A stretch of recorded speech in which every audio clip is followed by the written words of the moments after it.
Hello, hello. Hey, coworkers. What up, y'all? What's up? Welcome back to another episode of the We Outside Afterwork podcast. I am your host, Dana. I'm Aaron, and we have a special guest, one of my greatest friends from high school all the way up until now, obviously, former NFL standout. You know what I mean? We got to let him know that he stood out. My boy, Isa. You want me to give him the whole name? Hey, Isa. Give him the whole name. Isa Abdul-Quddus. And, you know, just in case y'all want to Google my boy.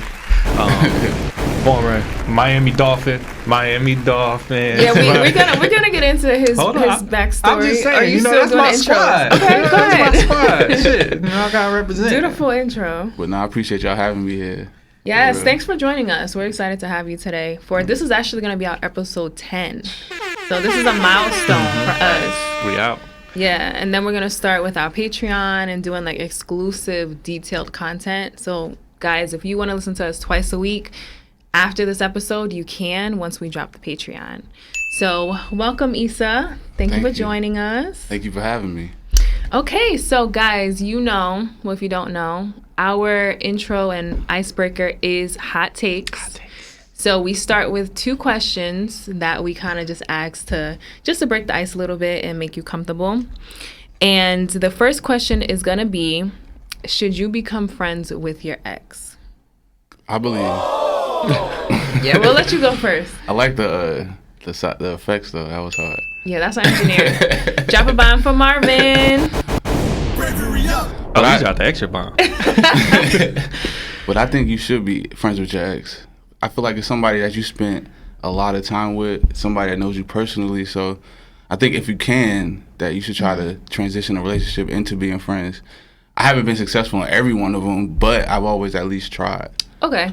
I think it can be detrimental sometimes, depending on how things ended with your ex. Like, if it was very toxic and they're trying to come back into your life on some, like, I miss you and how are things going, then it's like, do you actually miss me, or are you just trying to come back because you had some type of control over me and you missed that toxicity? Well, that box was bomb. That'd be one of the reasons why people I heard leave. that's why guys like keep going back to toxic Spin women. that block. You gotta spin the block. But I'm actually friends with my ex. Yeah. Like we have a good friendship to where we talk often, but it's usually like what we have going on in our lives and like check in with family. Because when we did date, we did like, you know, share those moments with friends and family. So we'll check in like, oh, how's your mom doing? How's your cousin doing with this situation? And that's literally all it is. It's not some like trying to rekindle the relationship. I believe you should definitely be friends with your ex, especially if y'all started friends. The problem is, most of us ain't starting friends. We meeting people online. We have rush these quick into it. popcorn relationships. Relationship. And that's why we not friendly. Shit break off, and it's like I don't lose nothing with you.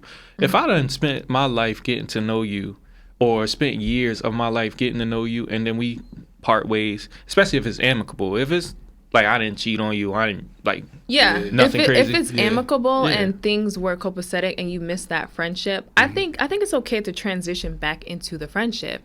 But so for your next person that you are with, do you tell them that you're friends with an ex? Nope. Like, is that a conversation? Yeah. I mean, I would tell them. Yeah, I just feel like if especially somebody I was friends with before, you know, I would like, yeah, we dated in the past or whatever. But like the ex that I'm not friends with was somebody, like you said, that we kind of sparked a relationship, like, oh, love at first sight kind of thing. All right, real quick. In them past relationships, have you done this successfully? Told somebody that you was friends with an ex and they was cool with it? Yeah, because I really wouldn't date a chick that wouldn't feel good about that. Just because I want you to be happy that I'm happy. I feel the same way. Yeah, that was my next question. I was going to be like, well, what if your current girlfriend doesn't feel comfortable with you being friends with your ex? Because if someone I'm dating says that, then to me, like, their feelings come first, because this is someone I want to build a legacy with, potentially. So I'm going to say, like, all right, cool, then, you know, I'll cut this off. Yeah, I feel like you shouldn't take anybody's feelings over consideration of your own. You know, I really genuinely do, because when you do, it just builds up that resentment, of that I sacrificed this for this person, and they'll never be worth it. So I don't believe in compromise now. Yeah, so I feel like everybody should live their ultimate truth, because if you try to like live a life of compromise, you're gonna end up resenting that person, and you're really gonna be more mad at yourself, but you're gonna take it out on them. I can agree to an extent. Like, you should be happy within yourself and like, living your truth and making sure that you're happy. But at the same time, if your intentions are to build with somebody and start that family, be honest with them and tell them like, hey, this is what I'm doing. Like, my ex is going to be in my life because we have that friendship, and maybe you guys have kids together. So they're obviously going to be there long term. No, I'm messing. But either way, though, like, you have to communicate and like have those conversations, because to keep it to yourself, I think that's when the resentment builds up, because like you're feeling this way internally, but you're not telling your partner about it. So then you're living a life that it's not really authentic to who you are as a person. I agree with that. I think that that's something I will be transparent. Well, I am transparent about up front. I try to be transparent that I'm friends with exes. I'm friends with females in general. You know what I mean? So I don't want you to feel threatened by that at all, because it was my choice to be with you. Like, it's not any woman can take me away from you. It would be my choice to leave you and be with somebody else. So I want my partner to know that I'm intentionally with you because I want to be with you and I choose you. And it doesn't have anything to do with any other relationships in my life. And as long as you tell her that, because it can also be the case where someone you're dating does feel threatened or intimidated from your female friends because you haven't, like, you've made them feel that way in a sense. So, because I've been in that situation where my ex had a best friend who was a female, and it wasn't that I felt threatened, but this was like the first time in my life that I felt insecure in a sense, because like they had such a great like friendship to where I felt like I didn't really fit in, and I was kind of felt like an outsider, like if there was no reassurance to my feelings. So I think it's your approach. No, that's true. Okay, so then let's move on to the second hot takes question, and this one is about airlines. So budget airlines, Spirit and Frontier, aren't that bad. What are y'all thoughts? Now, historically, I've hated these airlines, but recent events have made me change my mindset.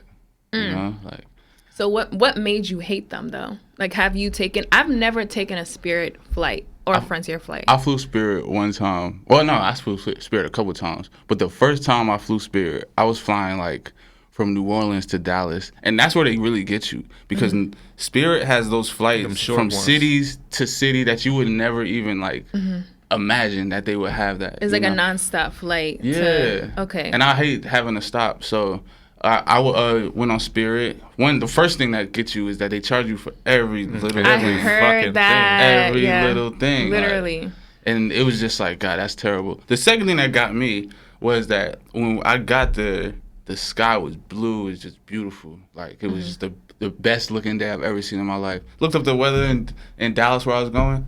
Beautiful, like clear skies. I was delayed an hour. For no reason. For absolutely no reason. They just said we're delayed an hour. Yeah, it wasn't because of weather. No excuse, anything. Because they were behind, probably. They were behind with the pilots landing and all of that. And I've never flown Spirit, because I used to see memes basically saying that you gotta fly the plane yourself. Pretty much. And like, it's like Flintstone. Like a Flintstone airline compared to like United. I only fly United because I get like air miles and stuff like that. Yeah. But my credit ain't that good for all of that. I'm a United guy too, honestly. Okay, yeah. No, it comes in handy because you can literally like book a flight. So I use there's like an app, like a United app, and like every time you book a flight through United, it gets added to your miles. So then you can, let's say, fly to.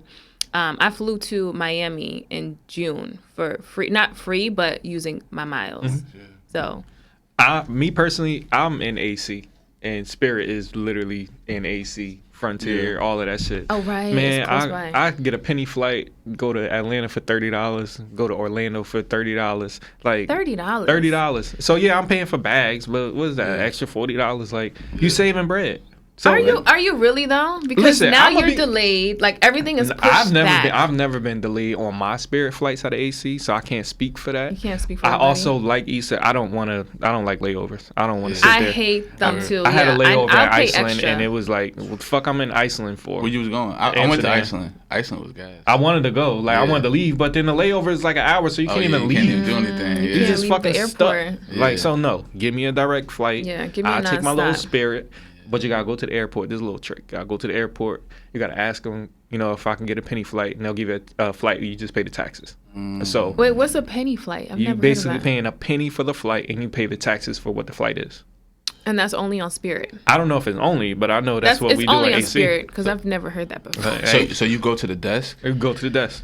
So like you will leave the same day? Like you go to the desk? You could, but usually you gotta get in advance because they kind of go. Oh, okay. They ain't got that many. At least this is what I hear. This is like a myth in AC. Everybody do it. I never heard of that. That's why all the niggas in AC go to Atlanta. But the reason why my feelings have changed about Spirit and all those airlines is because I have familiar connections now to these Okay. airlines. So Spirit is like my second favorite airline right now. And why is that? So my sister's a flight attendant there. I gotta support. Like they Yeah, support shout out her. to your sister. Drop a bomb for your sister. Word. We Drop bombs. she's by Marvin in the back. Word. She listening holding in. it down. Yeah, it's like, we asked her to come on, but she was just like, "I'll be behind the scenes." she thinks she's better than us. It's not our fault. It's her. Okay, listen. He said it. Guys, her We face love is in you, shock we right love now. She's like, she can't believe you said that. No, I was just playing. But yeah, but since she's there and they supporting her, like I can't talk bad about somebody supporting my sister. It's Exactly. crazy. Yeah, because so, that's her job. so shout out to Spirit. Spirit is one of the greatest airlines this world has ever seen. This I wouldn't world go that far, but didn't like JetBlue? by Spirit. But I'm saying though, like Choir. if somebody's supporting like your best friend or your sister, and like they giving them everything they need, you gonna like support them. You're like, damn, I appreciate you. For I'm gonna supporting support me. it for sure, but Yeah. like I'm gonna support it on their behalf. But when it comes to Spirit, though, for me, like I'm It's scared. deep. I'm You ain't never- scared. you It's ain't more never- so like because I and- don't want to be like 80,000 feet in the air, and to me, Have you heard of Spirit flight crashing? Yeah, nah, you ain't gonna crash. The thing, it's logistic problems. You they gonna said deal it's like with. a bus in the plane. It in is, the- but they fly. air. They fly. It's not soul plane. They fly really well. Like you know what I mean. It's not Like they hold it down. Yeah. Like the pilots are But immaculate. Time like, out. We you can't know, disrespect Soul Plane. That was a great fucking movie. I don't even like Kevin Hart. That was a great movie. But Snoop passed out in the cockpit and shit. Like But both the of the plane was didn't on Kevin Hart autopilot. land it? I don't remember. Yeah, and they were trying to say that was Spirit, and like from Oh, then on, shit. I was like, I'm not. It- I'm too. My anxiety is already high, being that high Yeah. in the sky. So But I can say Sleeping. that Spirit probably got top of the line air like pilots. okay, top flight of the world, Craig.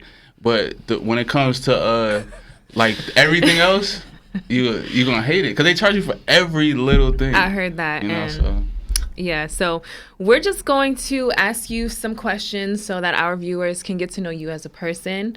So first thing, like Aaron said in the intro, how you were a former NFL player. So I just want to ask you, like, which teams did you play for? What year? Just so that people can know, like, your background. And Google them too, y'all. And Google him. He's exactly. Googleable. Where I played for the New Orleans Saints 2011 to 2013. Then I played for the Detroit Lions 2014 and 15, and then I played for the Miami Dolphins 2016. Okay. So that's a few teams that Mm-hmm. you like. Was that your decision to get, I guess, traded around to different teams, or was that more so where your career was going at the time? Yeah, I was like an undrafted guy, so like I wasn't like the 1-2 guy, but I was Okay. good enough. So I had to get in where I fit in a sense. So like when I was in New Orleans, I was pretty much playing special teams. I would get it in on defense. Special teams like run down on kicks and just making sure it's like one play at a time. So Okay. it's like the plays that the starters and stuff don't play. What because position did you play? I play safety. Safety. Okay. But we gotta put some respect on his name because he's telling a story, and I seen the end of it. Right, I seen where he came from, where he was doing special teams, and then he became a starter. Like it ain't like he ain't grind. It ain't like he ain't put that work in. And he got to the point where you seen that this dude was a valuable asset to Like the team. the talent was definitely So there. how do you feel like the coaches recognized that?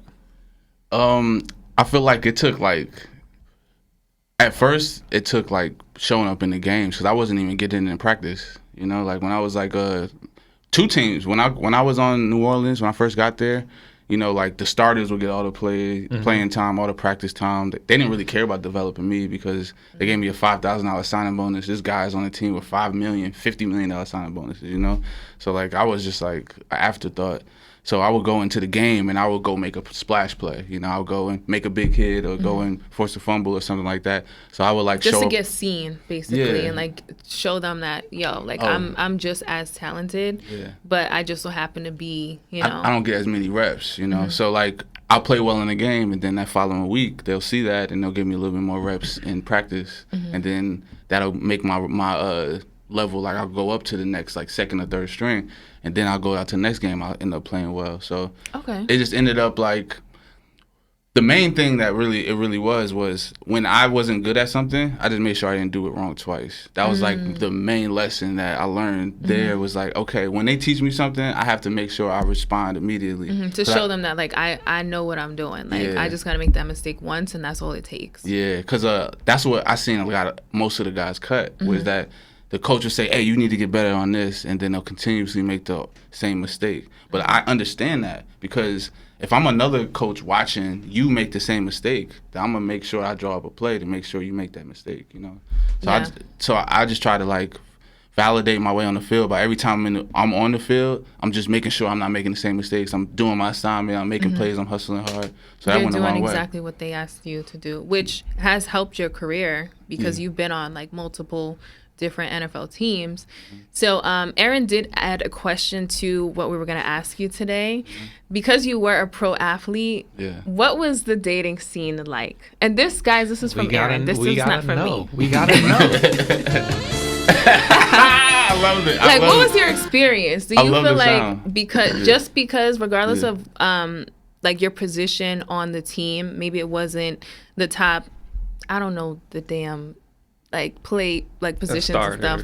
I'm not into sports. But either way, when you went out like with the team, like the Dolphins, right? Like, do you feel like women just wanted you because you were on the football team? Well, when I like later in my career, like my last 3 years of my career, I was like a starter and I was playing really well. New Orleans was when I was like a special teams player. But New Orleans was the craziest situation out of all of them. I don't want to say this on air because I'm afraid.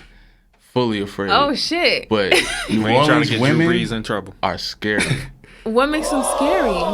Like, you don't gotta go into detail of your situation, but like, what was like the gist of the issue? They take like you not liking them personal. Oh, they do voodoo and shit. Yeah. Oh shit. Yeah, it's like that is scary. Yeah, it was like they be making dolls and shit. Yeah, and it was just like it was like on some like, all right. You go on a date, you're like, I'm not really feeling this. I don't think it's going to work out. And it's like you scorn them worse than their baby father. That do they tell you that, though? Like, do they tell you, like, I hate your guts? Yeah. And it was scary. Like, and it was times like I was like out partying in the club. And she was like, yeah, my people said they seen you. I told them not to get on your ass. I'm like, oh, shit. Like, is it that serious? They had, like, people looking one for time. you. But wait a minute. I wouldn't say she was looking. They was looking for me, but it was probably a situation where her homegirl like seen me or homeboy and then texted her like, "Oh, your man's here." Okay. But she was like, "Oh yeah," they like blowing my phone up, just like 65 text messages in a row was just threats, and I was like, I couldn't do that. But wait a minute, you played in New Orleans, Detroit, and Miami. We're gonna skip Detroit. Sorry, Detroit. You don't even have to. That's crazy because I wouldn't even be there. Like, I was in Jersey, the whole Detroit. We're gonna skip Detroit. There was nothing about Detroit that happened. Miami, because when you was in Miami, you wasn't a special teamer. You was making starters. Miami's known for like the BBL capital of the world. And this ain't about money. This is about you are a Dolphin. If you don't, I don't know if you know about like the Hurricanes, Uncle Luke, and all that kind of shit. But of course, like so when you part of that scene, and then it was LeBron and them still there? No, that was after LeBron. What year did you play in Miami? 2016. Okay. So what was Miami like? I ain't gonna front. Miami was crazy. Like it was it was just like a culture shock in reality. Just on like, one, I went from like a special teamer, building my way up, and then Miami paid me and showed me that I'm a starter. Like, it was like on ESPN, they put out like a graphic, oh, Isa Songs. It was like a huge deal. I never had that type of fanfare, ever. Like, you know, even in high school, like, you know, I always had high confidence in myself, but not many people would like say, yo, Isa's going to the league. Isa's one of the, so like Miami, that was like the first time.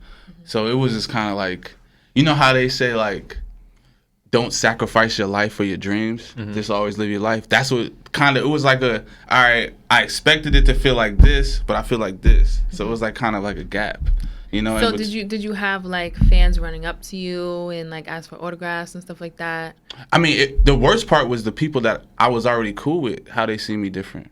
You know, like, did they see you as like, oh, he's making money now, so like, let me get close to him and kind of? It was just a status thing. It was kind of just like people that were like, Isa, what's up? It sounded like, yeah, like he's looking a star up to now. me. Yeah, and it was weird. It was weird because it kind of like, I didn't really want it for that. I wanted to be recognized, but I didn't necessarily want people to look at me like, oh, Isa's over there. Yeah, you know, like you're not the same person that they knew prior to this. Yeah. And as a friend of Isa's, I can attest to this. Like, I never wanted to make it feel like I was a groupie. You feel me? Like, I knew this man since we was freshmen in high school. Yeah, I was in high school. Yeah. You were telling me. And it's like, I always wanted to respect his distance and respect, like, yo, everybody is on his ass because this is new to everybody. We don't know this kind of shit.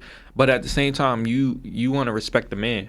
Like, me and this man had math class together, like, and it's the friendship too. Like I don't want him to think like I want to be his friend because first off, he was on my team. So don't get me wrong, I tweet him and all this kind of shit. But it's like, yo, that's because that's my man. I'm silly. Yeah. But at the same time, it's like, yo, respect him from a distance. You ain't got to change up on him because anybody that change up on this man, he shouldn't be your friend. Like, so Aaron, did you feel like when he did go to the league, you kind of just pushed back a little bit in the friendship just because you didn't want to seem like everybody else? Nah, I kept it the same way we always been. So you never like treated him? We always been chill. I've never been like his butt buddy or anything like that because, you know, it's always been like it's a genuine friendship that way. I was always his goon. Sorry. I was always his goon. That's what I told him. Like, we played basketball together. Yeah. So he did the star shit. I took charges. I fouled people. Like, we almost got in a fight with Elizabeth because they was up by 30. Yeah. And the coach told me, go in and foul them. Like, that's what I do. Like, I'm not going to change up on them. Like, you math off a podcast. Oh, what up, hot rich nigga? Yeah, like, I never do that. That's all right. Yeah. I never do no shit like that to him because I know this man on a intellectual level and on a visceral level. So it's always just like love. You know, you just gotta treat your people with love. Yeah. And plus, I was #1 in the nation too. So, no, I'm fucking with it. He done said that like 3 times on different podcast episodes, so we get it. But that's something I appreciate, and that's like who my friends are. My friends are the people that didn't look at me different, you know, because I know that you genuinely know me, and you know that. And that separates real friends from friends that have just been around because they knew there was something in you that would have accelerated your career, and it's like they kind of want to just hold on to that, your coattails, so that when you get there, they're with you. Yeah, but that's not a genuine friendship. Yeah. But to answer the question, because I didn't even answer about Miami. Yeah, bring us back. What happened in Miami? Because that was like my mindset going into it. And then Miami is the most superficial city in the world. So I was very much in a place where it just I felt alone, like crazy. I didn't feel like understood at all. And ironically, that's how I ended up getting with my ex that I don't talk to like that no more. Oh, was she from Miami? She was from Boston, but she was living in Miami. But she gave me like that up north aggressive, like caring energy that like I just like. She was white? Nah, she was half white. She was half white though, but she was like a Southie type shit, you know, like Boston, like so she was like hood, like so it was like but she was like she had just like that energy that up north and fuck that. Blah, blah, blah. Yeah, like she didn't take that shit we like that shit. Yeah, I was like, damn, and I liked it. And then like that same night we was like kissing in the club. I was like wasted. In the club? Yeah, I was you out of there. Really liked her. Yeah, and then but I mean it was one of them relationships that started fast and ended in a crash, you know what I mean? Like so. And that goes back to what we were saying before, how like with relationships, if you really want to stand the test of time, you should take that time to build a friendship. Yeah. You know, like build that foundation, because like I think it just means more when you guys do transition to a relationship, because it's like, I really know this person on a deeper level than like just looks, you know? And I think that was my problem, is that I seen those friendship like qualities in her, and I jumped to like, oh, let me just go in. Let me grab her. Because I don't think she's a bad person. I never thought she was a bad person. I just thought we got way too intense, way too fast, and like a lot of things that we didn't really know about each other, that we didn't really like communicate. So when they started coming out, it was just. Do you think your career contributed to the lack of time for y'all to really get to know each other? Was time an issue? Was time an issue? Because because we started dating. I only played in Miami 1 year because I got injured, and I had a career-ending injury, and my arm was paralyzed. She was there for me throughout a lot of it, you know. So like, I definitely appreciate her for that, but. Through that, I was with her, like, we was in the house all day.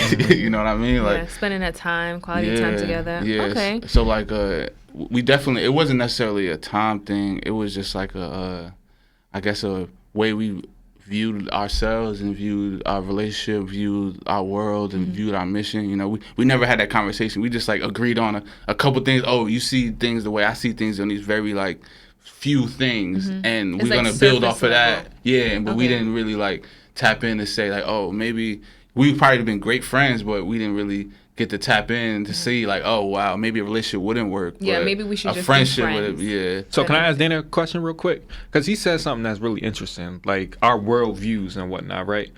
When do we because your situation was a little bit different than ours, right? When do we establish what our worldview is with a person that we talking to, like? Having children, having career paths. You should have those conversations in the beginning. Like, I'll talk about stuff like that. Not even first date, like first phone conversation. Oh, you scary. Yeah, that's scary. That is scary. That's scary. That's scary. Like, That's a lot. I'll ask, but like that's what I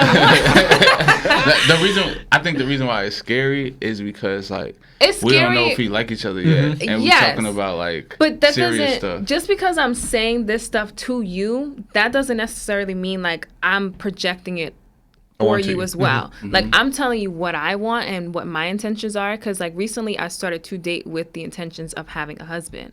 Like, that's my long-term goal. So I'll ask people because I don't like having like stupid ass conversation like, oh, what's your favorite color, what do you like to do for fun? Like, I don't care about that. Like, I'll figure that stuff out, but I want to know like if this is gonna be worth my time. So I'll ask, I'll be like, well, what are your intentions with like talking to me? Like, I'll say stuff like that. You or don't I'll be ask like, about 5-year plan and shit. No, I don't ask about 5-year plan because I don't even know my 5-year plan. But I'll say like, what were the 3 things that you learned in your last relationship, or what are 3 things that you're looking for now in a potential partner? Shit. And the people who answer and are serious, like, they're on the same level as me. So I don't gotta waste my time weeding out like all these like fake ass conversations and pointless dates because I know like, well, this person, I'm gonna go on a date with this person because we have the same understanding of what we want. So I softened it up a little bit. I asked like, what are 3 things that make you smile? Right? Let me get something. I could smile like going outside. Okay, so that means we need to go outside, and that means we need to see the sun. That's things that I don't have to put so much like brevity on. Like, it's heavy. Yeah. Like, I like having intellectual conversations that make you think. Yeah. But like, because for me, like, I'm not one of those girls that just go out to anymore. Like, like in college, yes, but I'm not gonna take me out to dinner. Get ready, take me to dinner. Go out, have a nice meal just to say I'm having a nice meal, and like that's all I get out of it. Because to me, it's effort. Like, number one is my time. Like, I got so much shit that I'm doing, and then it's like getting ready, and then like now I'm spending time with this person that I could be doing something else with. So I don't know if I'm wasting my time or not, but at least I'm on a better, I'm in a better headspace to know that, well, we've had these conversations already. So like, it could have the potential of being more, but I'm not saying that I want it from you, but let's have that friendship and have those conversations first and then go on a date and then see where it goes. Gotcha. Yeah. I always try to like lead with like silliness. Like, I always make some shit up, you know, because like I want to enjoy ourselves together. Know that we can enjoy ourselves before we understand like the serious stuff, you know. I don't know if y'all can tell, but me and this man are very alike. We gonna laugh, like we gotta. I like laughing. That doesn't mean I'm super serious and I'm like I want a child. But that's why like that's not the conversation. That's why we're saying like in that initial onset, like let's build there. Like let's take a minute. Like I want to like you. Why I'm not gonna can't- spend my so- time with you if I don't want to like you. I Okay. might not want to be with you. But why can't you do both? Like, why can't you laugh and have a great time, but also have these different kind of conversations? Because I have to establish if I actually want to be on that severity with you. Like I don't know so if I for want to be there. how do you know then? Like, what is Time. that indicator? Time. Like How I need much time? Whatever time I need. Like I can't guarantee it. So it Everyone could be is like different. a month or like 2 months or like 3 years. Like it just varies. Yeah, I've had girls that I've dated for short periods of time that were awesome for the short periods of time and fizzled out. I had girls I dated for long periods of time that were awesome for long periods of time and fizzled out. Anything is possible, but I can't have a blueprint for it. If I have a blueprint for it, that means it's being forced. I don't think it's a blueprint though. I think, like we were saying before, you have to be selfish with yourself and what you want in this life, because we only have one course. life. Yeah. But at the same time, that doesn't mean that you're still not enjoying yourself and having fun and like communicating with different kinds of people, but you still know what you want in the grand scheme of things. So I just don't want somebody to be fun for fun reasons and then not fun for life. You get me? Like I can have fun with anybody. Like me too. I could meet a girl tomorrow. We could have a great ass time, and I'll never talk to you again, and I'll be cool with it. Or I can meet you. We can have a time where we both come to an agreement that this is dope. This is something we can build on. I and think we can time further is an establish. illusion. Like when it comes to really getting to know someone and knowing when to go to the next steps, why do you have to put a time frame on it? I think one of the things that like is tough in relationships, especially when somebody like leads with what they want, it kind of makes you realize, it makes you think, do you really want me or the role I could provide? Absolutely. You know, and I think that, especially with men, That's a ding, Marvin. I think that's I think that's the thing that with men that we deal with a lot is that we will be a provider. We can check mark boxes for a woman, so we'll be the perfect match for somebody that we probably won't even like. You know, so like I think that one of the most important things is like making sure that this person actually likes you, opposed to lacks what you can do. Yeah. You know. I need a recliner on this seat. I'm gonna just let you. Okay, handle so it. let's circle back though, because I don't want to go too far Absolutely. into dating and our preferences and stuff like that.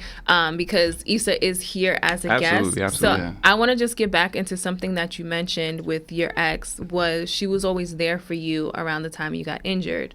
Now, what exactly happened? Because I know that was a life-changing thing where it just changed the outlook of your career. So what was that experience like, and like what are you doing now? So Yeah. Okay. Yeah. So that was like what was the accident? Like what happened? Yeah, so that whole situation was crazy. So we was playing the Buffalo Bills. I was on the Dolphins, and like whoever won this game kind of like clinched the playoff spot. Oh, You know, so it was it was intense. It was like a serious situation, you know. And this is like my first year as a full-time starter, being there the whole time. So like I want to validate that I'm somebody that can be a winner in this league and stuff like that. So we playing the Bills. It's a tight game. Like it might be the third quarter. We might be up by like 4 or 5 points or something like that. They're driving down the field, and they get to like the 20-yard line. They're about to score, and they run like it's like maybe a third down. They run like a post on It's a pass play. yeah, like so he runs up like 10 yards and like kind of runs a diagonal Okay. kind of towards the end zone. Thank you for towards the breaking it safety. down. I'm looking like, Yeah, okay, word. sound good. I low key forgot, like, but yeah. So he ended up catching it, and since they was about to score, and I'm thinking, well, we got to make the playoffs. This is like my career. This is my whole like legacy. I go in to make a tackle, and I hit him with my shoulder to keep him out of the end zone, and then as I make contact, the guy that was covering him came in to try to make the tackle as well, but he ends up hitting me. So as my shoulder went down, he hits me in my head, and like I just fall backwards, and all the nerves in my neck. Obviously, I found out later they kind of like rupture from my spine. Oh my so I'm God. laying on the ground, and I'm like paralyzed. You're paralyzed. Yeah. Holy shit. And it was like it felt like my legs was like your legs was asleep, but Yeah, your whole like body. the what is that? Like the tingling feeling? Yeah, Okay. but my whole body. So I'm sitting like, oh shit. But the weird part was I was super calm at this moment. All I was just thinking like, all right, let me just feel something. Maybe Feel because the something. adrenaline was still pumping in your Yeah. body about the game, that you wasn't Yeah. really taking in what was happening at the moment. And then my body started feeling like, you know how your leg starts to wake up and start shaking back a little bit. So I'm like, oh, I'm good. So I start to sit up, and then I look to my right, and my arm's not coming with the ride. Like, my left shoulder's up and everything's fine. My right arm's like laying dead flat on the ground. Like, and I'm like, all right, something's not right. This is like, I knew it was like weird, because like it was like a fish out of water. Like, I couldn't do anything. You couldn't even move your arm. Yeah, but thankfully I walked off the field because my mom was watching. So I was like, I'm not getting carted off. There's absolutely no way. So I go to the back. None of the doctors know what's going on, like, because they don't see this type of injury like in football players. I found out later that it's like a more common injury in motorcycle accidents and stuff. Oh. So what was the injury? Like, what was it called? So it took me about a month to find out. I went to a specialist in New York. My agent set me up with it. Shout out to my agents. It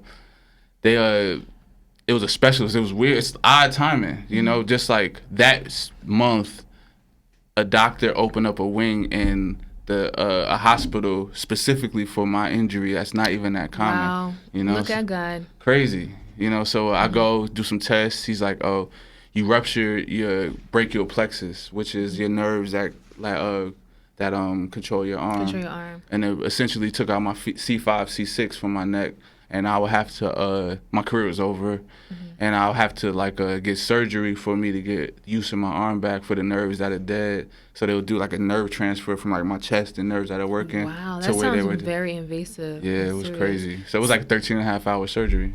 Damn. Yeah.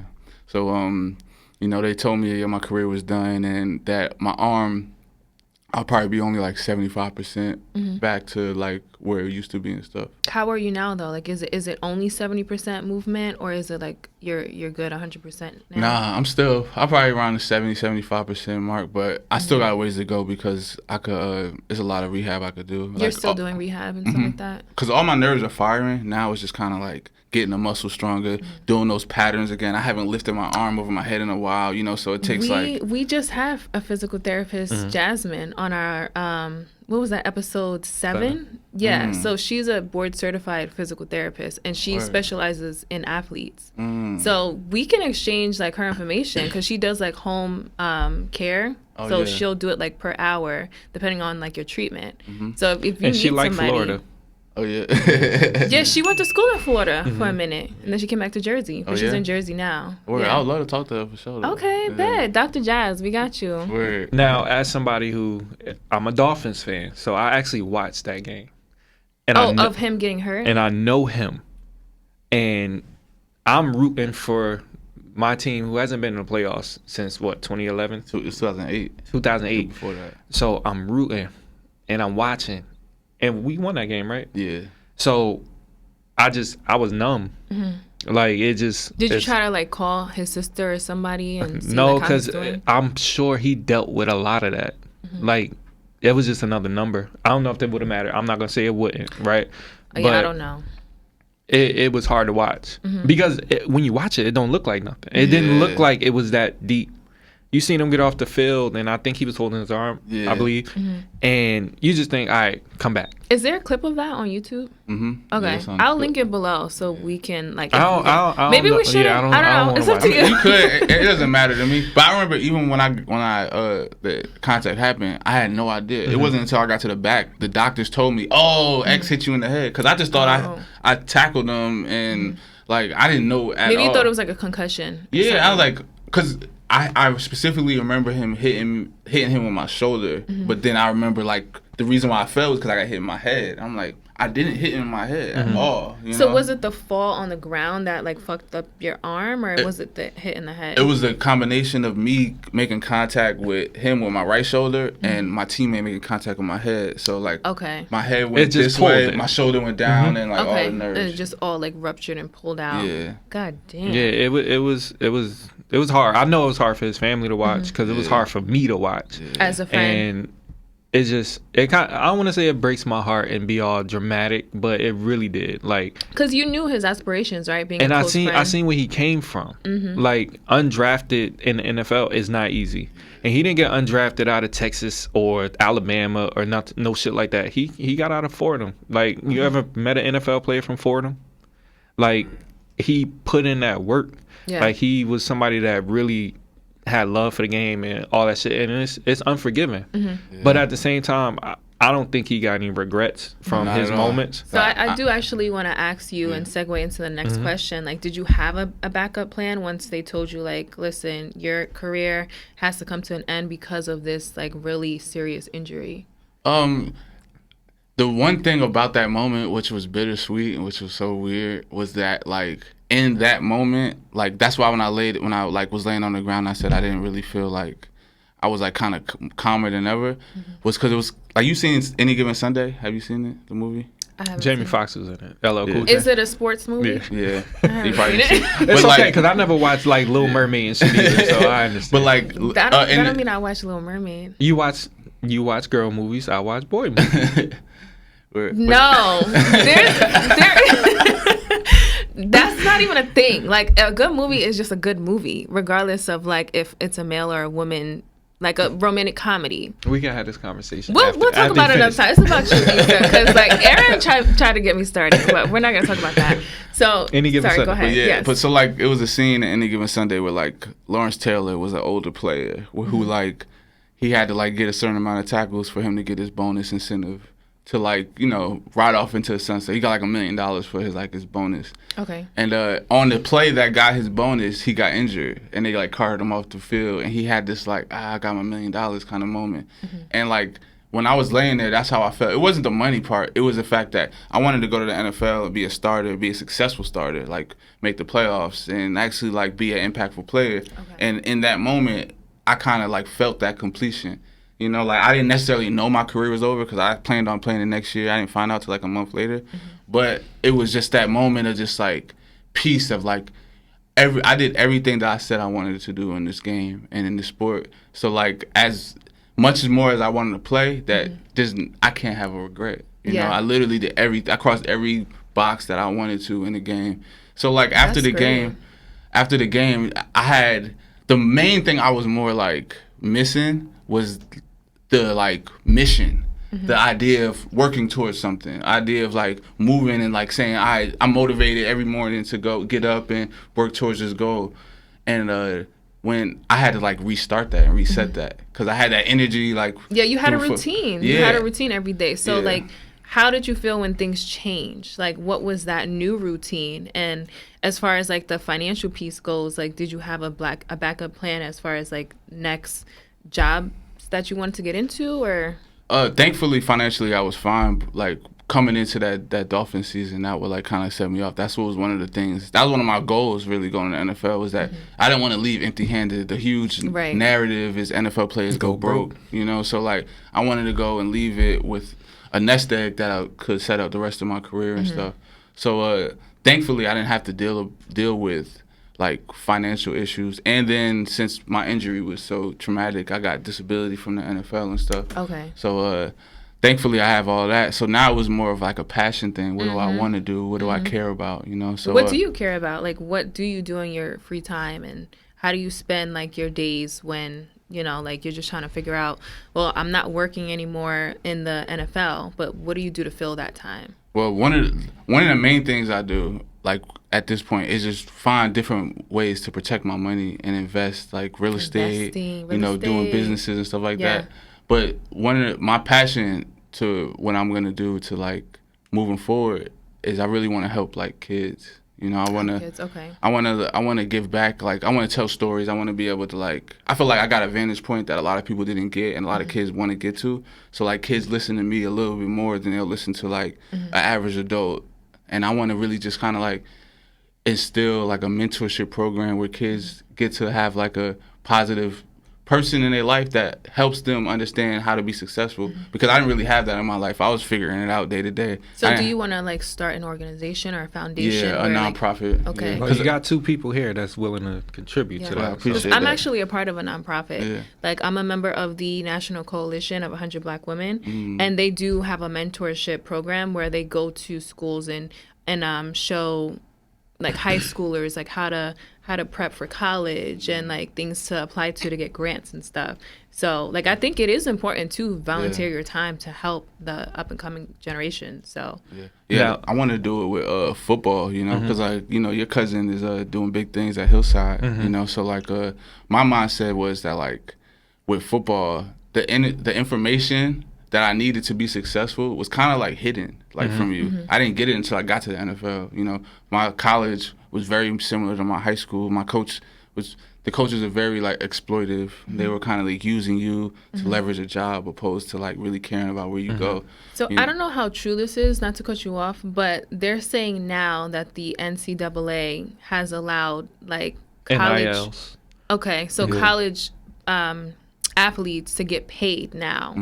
So is that like a real thing right now that's happening? And do you think like that would have benefited you guys? Because I know Aaron, it's still you were exploitative. Athlete. Yeah, it's still exploitative to the point where, as a young black male coming out of poverty, you gotta do what you gotta do. But that's what they want you to do. They know for the most part, if I don't want you to succeed, you don't have to succeed. It's 30 other black kids that's right behind you in the same position. That is true. That's willing to take your spot. So get your money. You know, get your education, do what you got to do to take advantage over the system that's taking advantage over you. And that's why it's important to have mentors, because I was a college athlete like Isa, and it's a lot of things that they didn't teach me. Like I was on a full scholarship, but I ended up with $40,000 in loans.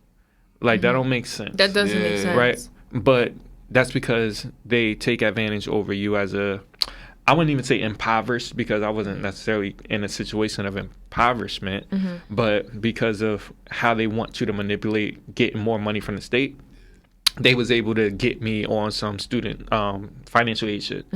And it definitely fucked me over in the long run, especially knowing I had my own little issues that I had to try to deal with financially, taking out Pell Grants when honestly the government shouldn't even allow me to, because I didn't need it. Yeah, if you have scholarships as an athlete, why are you paying? But that that was another point I was gonna make. Like, that's why I'm so happy these kids is getting paid. My school wasn't even full scholarship when I went there. It was a need-based scholarship, so you had to be poor. What school did you go to? Fordham University in the Bronx. In the Bronx? Okay. So you had to be poor to go there to qualify for a full scholarship.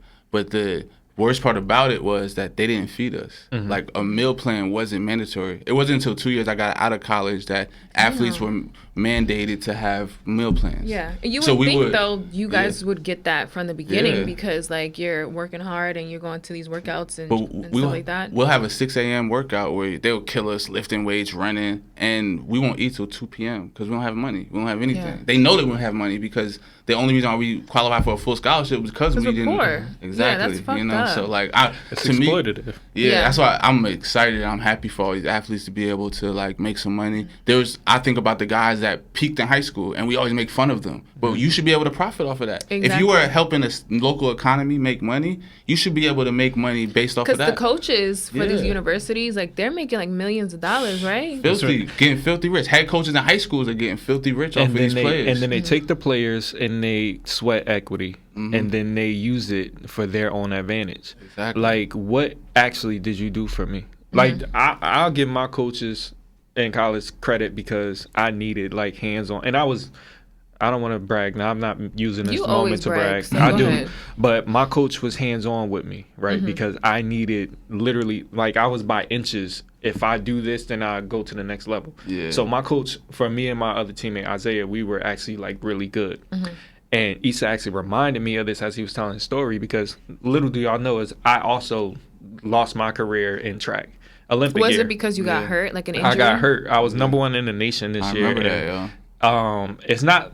I'm not just saying it to brag, but it's actual facts. Yeah, you know? I remember. So, like, I'm literally lost my passion because I reached my goals, like Isa said. I had nothing else to work for. Did you have aspirations to be like an Olympian? No, I didn't. I had aspirations of reaching this mile marker and making it to nationals, Division I nationals. Once I did it, it's like, now what? Yeah. Now you can like live. The important part of Isa's life. story is I get to reset the narrative. I get to make new goals. Yeah. And you have to learn that. That's not something that you just develop. Like, you have to really learn that, because I made my goals and now it's like, what now? Right. Yeah. Like, And I I exhausted do want to myself. go back to something Isa said, though, with helping the younger generation. You said that you did want to give them information that you know now because you went through the NFL. Yeah. Like, what kind of stuff was, like, hidden from you that you feel like you learned when you became a professional?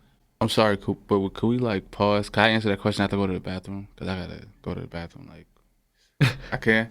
Appreciate that. I'm sorry. You the first guest ever Too to much that. liquor, Real? Yeah, I know. My bladder was going crazy. But we was going, though. Like, No, trust me, I'm gonna get right back in the groove. okay.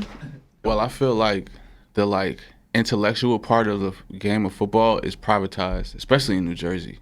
You know, one thing I noticed when I went to the NFL was you'll see like a bunch of kids that went to public school in the same district, maybe Dallas or Atlanta, and they all have the same NFL. I mean, not NFL. They have the same football IQ.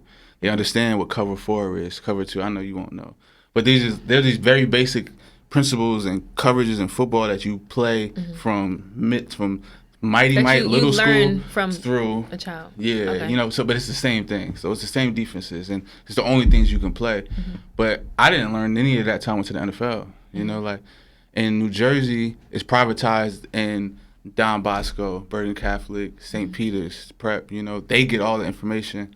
I remember when I was training for the NFL, I went to this school called Parisi's Speed School. It's in somewhere in Bergen County, but the trainer was like world renowned, big time dude. And when we were done training to train for the NFL, the Bergen Catholic and Don Bosco high school players are coming in and getting trained by the same guy that I was getting trained by. Damn. So you feel like maybe a more underprivileged school in like an urban area doesn't get that information? Yeah, because in black urban communities, we base football players off natural athletes. Oh, he's destined to go because he's fast. And their looks, like yeah, the build he's big of how they. and he's strong. Opposed to like, let's build their minds. Let's help them understand how to think. Because football is more chess than it is wrestling or it is boxing. You know, because it's 11 pieces moving. You have to move in unison. So it's like it takes a lot to be able to be on the same page. But we only sum up black athletes to being natural athletes. Like it was a perfect example yesterday. We went to a football game at Hillside. Hillside played. Shout out to the Comets. Word, you know. shout out to them going to state championship. Word, Drop shout out to them. My them. AD, my cousin. You feel me? Word. They played Riverdale. Riverdale was a predominantly white school, but the thing about them, they were like half the size of Hillside. But they played the game right. They played smart, They probably. understood. Yeah, they understood how to play the game, and it shouldn't have been a game at all. But Did they win? Hillside won. Oh, Hillside won. Okay. But Hillside was losing up into the third quarter once they realized that we could just physically dominate them. You know, but I feel like that is the edge that kind of like peaks us as athletes. Is that black people, we have to go off natural athletic ability, but the thing that really gets you to the next level is knowing what's going on. Because you don't have to be fast if you know what's going on next. I think that would be super beneficial to like any type of future athlete coming up and playing like the pop. Is it called popcorn? Pop Warner. I won But what's crazy is Pop Warner. as you go through the athletic ranks, you see this. Like you'll play a white school as an all black school. And you'll be like, okay, they're gonna be able to shoot. They're gonna run plays. They're gonna be really diligent, and they're gonna do everything right. They're gonna play the right way. Yeah. And I'll use track because that's what I did as an example. I never knew technique. Like even to this day, like I kind of went off of natural ability, raw ability, and that's why I told you I had coaches that had to sit there and I had to make sure, like, yo, we got something special in this guy. I gotta hone this because You have to mold talent. It can't just be talent because then it's like, well, but a lot what of you us gonna do with are that? just talent because it's not just underfunded communities in terms of school districts. The coaches, like Isa said, they don't really care. Like it's a there's like stepping stone. 1,000 more of Yeah. you, so Yeah. they have a lot to choose from. The competition is super high. and they're trying to make money.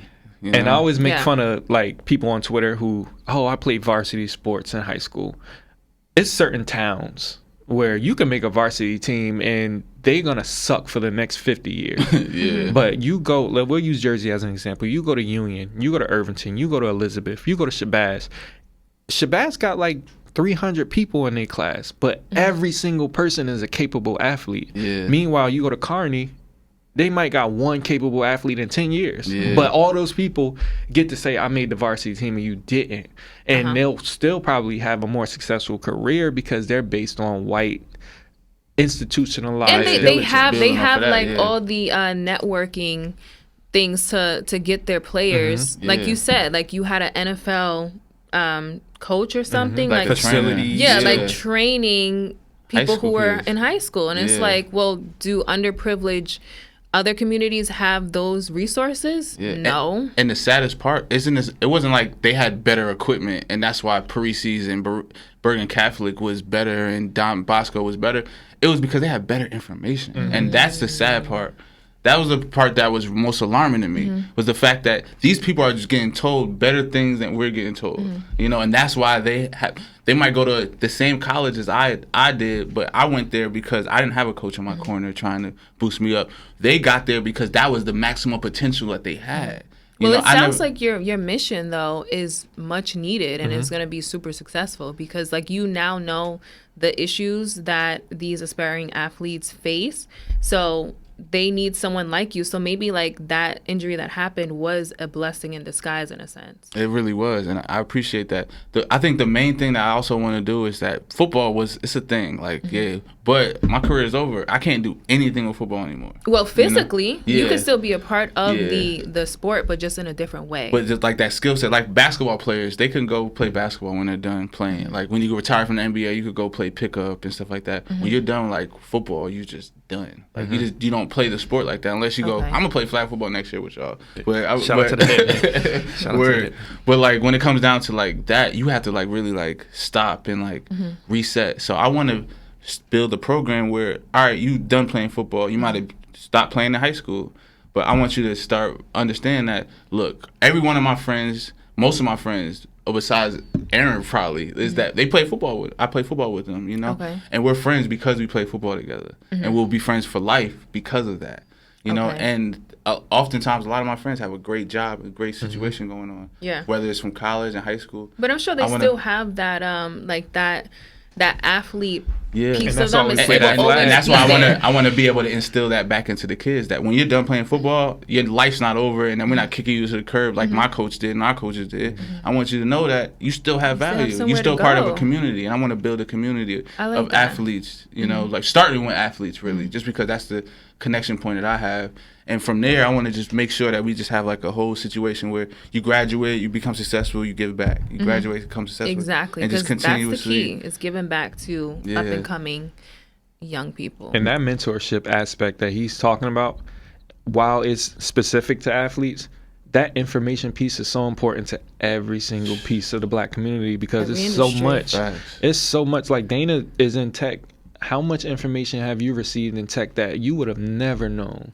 Well, it wasn't even a planned career route. Like, I wanted to get into marketing and, like, cosmetic marketing specifically.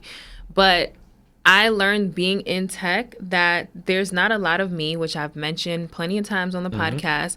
But I see how they move in these higher up positions, especially now because, like, I know my boss personally, and like he talks to us and like we have these conversations. Like he tells me what's going on with the CEO and different things like within the company. But I truly don't think women are given the opportunity to even like have interviews in technology because we just hired, it was probably like 3 or 4 new contractors that I personally trained, and they're all men, number one. They, one is like Middle Eastern, and one is Asian, but like nonetheless, like they're not minorities. Like nobody's Black, nobody's a female. And it's like, well, I'm sure you saw their names on their resumes and probably was just like, nah, let me just, you know, like go to actually getting a male higher than like a woman. So I don't even think we're given those opportunities still. Why do you think that? Because there's still a lot of, I want to say like sexism going on where it's like they still want to keep that control of like just white males like in these higher up positions. And like they'll hire me. Like I'm not the bottom at my job, but like I'm not a manager in a sense. So they kind of want to keep that level of control to make it look like they're doing diversity and inclusion, but it's not really happening at the top level. Yeah. That's just something interesting. You saying that. I went to a restaurant recently in Atlanta. You know, Atlanta's like all black. Yeah. And it was an Italian restaurant, and the whole staff was black. So I'm like, oh, it's dope. I like it. Yeah. But then the boss was white, and I'm like, it kind of like made me feel away. It felt like he was like the gatekeeper into like making sure that that's literally how it is. Yeah. You know? Like they decide like, well, I want this kind of person in this position, but like the person running the whole machine is usually a white person. At least a Chinese restaurant and keep it Chinese. They don't hire nobody else. Yeah. So, but Isa, thank you for joining the episode today. I think we are going to wrap it up here. This was great conversation. And you did drop a lot of gems of like what's going on in the sports industry that you've realized, like, unfortunately, you did get injured, but now you can take that route to give back to your community, still in sports and football, but in a more like leadership level. So thank you for that. And he gonna be like a Madden professional because he know all the coverages and everything. So I ain't about to play him, you know. Shit, we about to play something different because he like cover 3, blitz 0, dog under the cover. I don't know what that shit mean. Listen, I have no idea. But I appreciate y'all having me. Of course. Enjoyed it. I would love to be back on it one day. Thank you. Want me to come back. Yeah, we definitely. I don't mean to say this, but go Dolphins. Go Dolphins. Go Dolphins. Is that your team? That's our team. Facts. We're a family. Facts. Oh, Shit. Okay. He said he shouted out X. I'm gonna tag him because that's my guy. He don't know me, but I know him. Yeah. We'll tag him on the reels that we create for this episode. No, I'm not gonna tag him for that. It was a little. He probably feel bad about that. I ain't gonna tag him on that. He don't feel bad. Yeah. They was making fun of me when I came to the locker room. Yeah. But see, that's love. That's what you need. Yeah, it was authentic. Like, you know, because it wasn't that serious. I never took it too serious. Like, you know, I understand it's the game I signed up for, and I played the games particularly physical. You know, so like I'm not blaming it on my teammate at all. So like, and as we wrap this show up, I'm gonna send Dana the clip.